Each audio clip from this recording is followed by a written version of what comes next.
Hello everyone and welcome back to my channel. My name is Elsie and as some of you might know, I am currently on a weight loss journey. I've been doing intermittent fasting and keto slash a low carb diet for 3 months now and I've lost 30 pounds. So today I just want to share some of the mistakes to avoid when doing intermittent fasting. Let's get into it.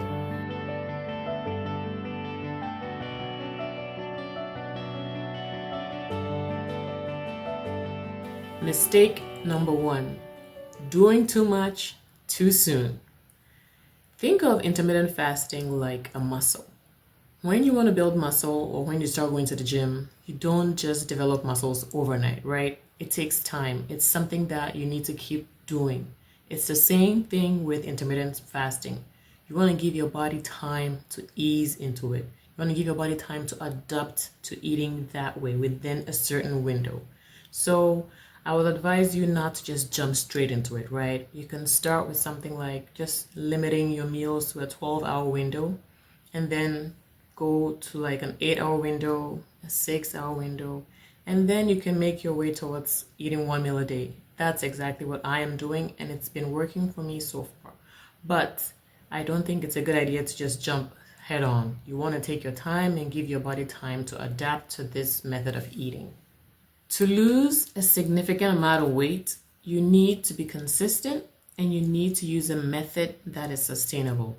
You don't want to be doing too much, too soon, too hard, and too fast. You're just going to crash, and that is not what we're trying to do here. We have a long way to go, so we need to try and enjoy the process as much as possible. All right, let's get into mistake number 2, not eating healthy foods. The fact that you're restricting yourself and you have an hour or like a window to eat does not mean you go bonkers, you go crazy, and you eat whatever that you want. Think of it this way. You have just a window to get nutritious meals into your body, to get some nutrients, right? So you want to make that time count. So try as much as possible to eat like leafy greens, get a good amount of vegetables, get some good quality protein as well. And don't forget about the fat. For me, I'm doing a low carb slash keto diet, so healthy fats are also my priority. And you want to make sure you are not like just eating junk food or highly processed meals, right? Because these foods are mostly engineered to keep you coming back for more. Just ask yourself, when was the last time you picked up a bag of chips and just took like 3 pieces or something like that? Almost never, right? Before you realize you're eating the whole bag. And when you're fasting, these are some of the things you want to avoid. These are some of the foods you want to avoid because you want to make sure whatever you're eating is something that's going to keep you satiated, right? To carry you through the next time you have to eat. So make that time count. Moving on to mistake number 3, overeating. And this just ties into what I was saying. If you're doing intermittent fasting and you have just an hour to eat, you might think, oh, this is just the hour that I have, or this is just the window that I have to eat. So you just pack it all on. And you might end up eating more calories than your body actually needs, right? You might just keep eating, and this is going to prevent your body from tapping into your fat stores, which is going to stall your weight loss. Moving on to mistake number 4, under eating.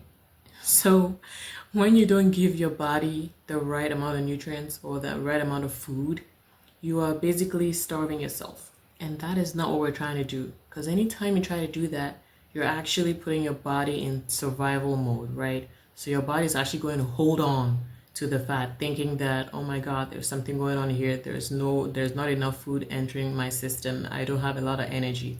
So you're going to be fatigued. You can actually have like a weakened immune system.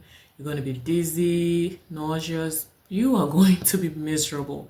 And this is not going to be sustainable for you. So you might just end up stopping the whole fasting process, binge eating, and just getting you back to where you started from.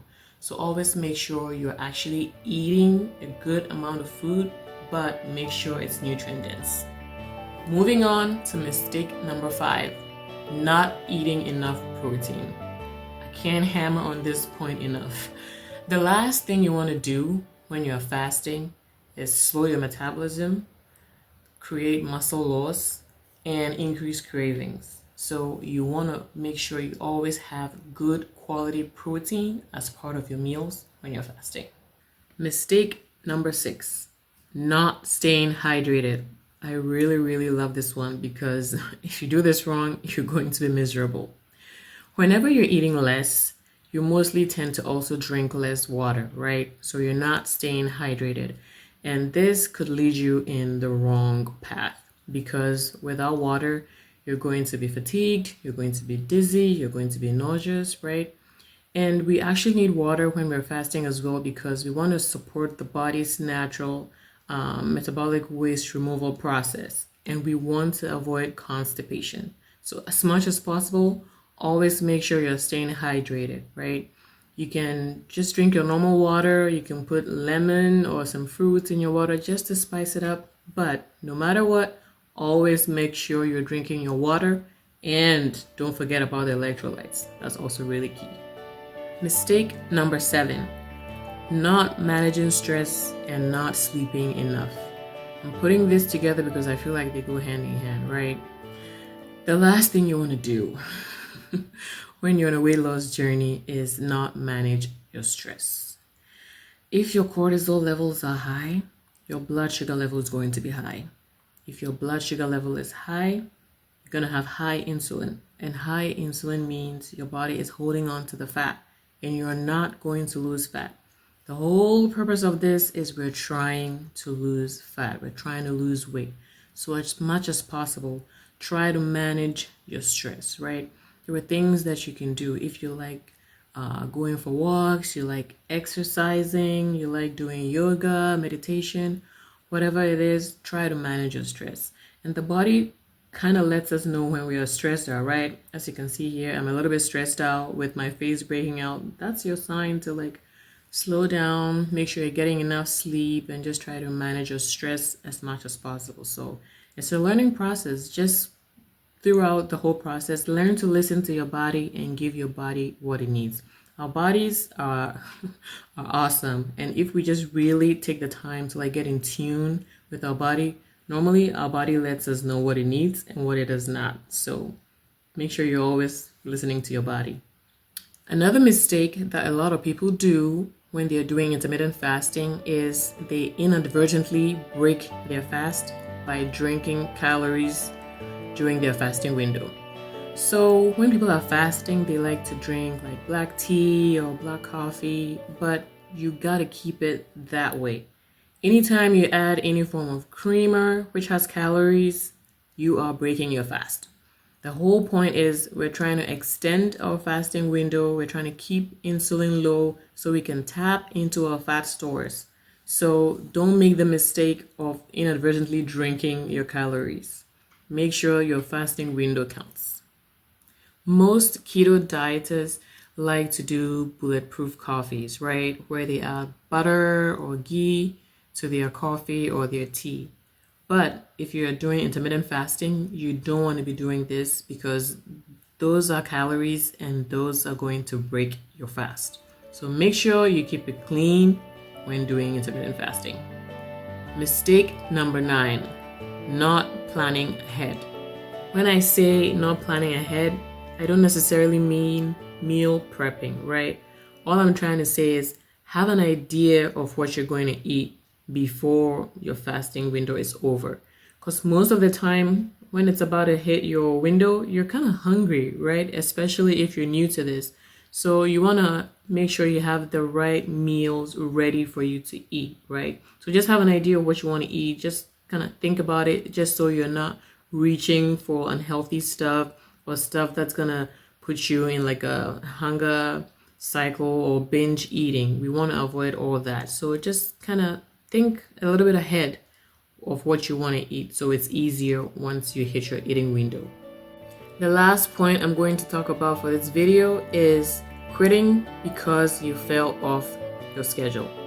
The fact that you're doing 1 meal a day or 2 meals a day and you end up eating 3 meals within the day or like extending your fasting window does not mean you need to stop the whole thing altogether. No.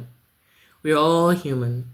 We all have our days, right? Sometimes it can be around the holidays and you might end up extending your window than your other normal days, but that does not mean that should be the end of your intermittent fasting journey. Give yourself some grace and just get up, try tomorrow, and make sure you keep your good habits going. We're looking for consistency, right? So right now, consistency beats perfection. Do whatever you can to be consistent. If you fall off, that's a-okay. Just get up and keep going the next day. It's a long journey. We want to make sure we're not miserable. We want to make sure it's something that we can keep doing. So make sure you're having fun along the way. And you can introduce different kinds of meals, right? You can just practice and you just end up cooking more at home. If you want some meal inspiration ideas, I have some meals that I share here on my channel as well. I've been doing this for 3 months now. It's not been perfect, but so far it's been working and I've lost 30 pounds. So if you want to check out that video, I have that linked right here. So guys, look at fasting as a tool on your weight loss journey. It's something that could help you lower your insulin when you're not eating too much all the time. And it's something that can help your body tap into your stored fat, which can aid you in weight loss. But it's not magic. Intermittent fasting is not magic. You still need to put in the work. You still need to be consistent. You still need to make sure you're eating nutrient-dense meals.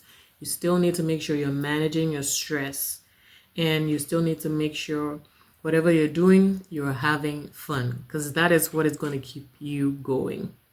So if you're looking to shed a few pounds, if you're looking to get fit or healthy again, let's say you had a really good Thanksgiving and a really good Christmas and even a really good Valentine's Day, and you might have overdone it and you're trying to shed a few pounds, you might want to give intermittent fasting a try. If you have any questions, you can always drop it in the comment section below and I will do my best to respond to you the best way that I can. And if you also have any tips that you want to share with me, please do. I know this is going to be a long journey and I want to make sure we are here for each other. Let's keep this going. We can all do this together. So let's create a community where we can share from each other. I'd like for you to visit the other videos on my channel and I'll see you in my next one. Thanks for watching.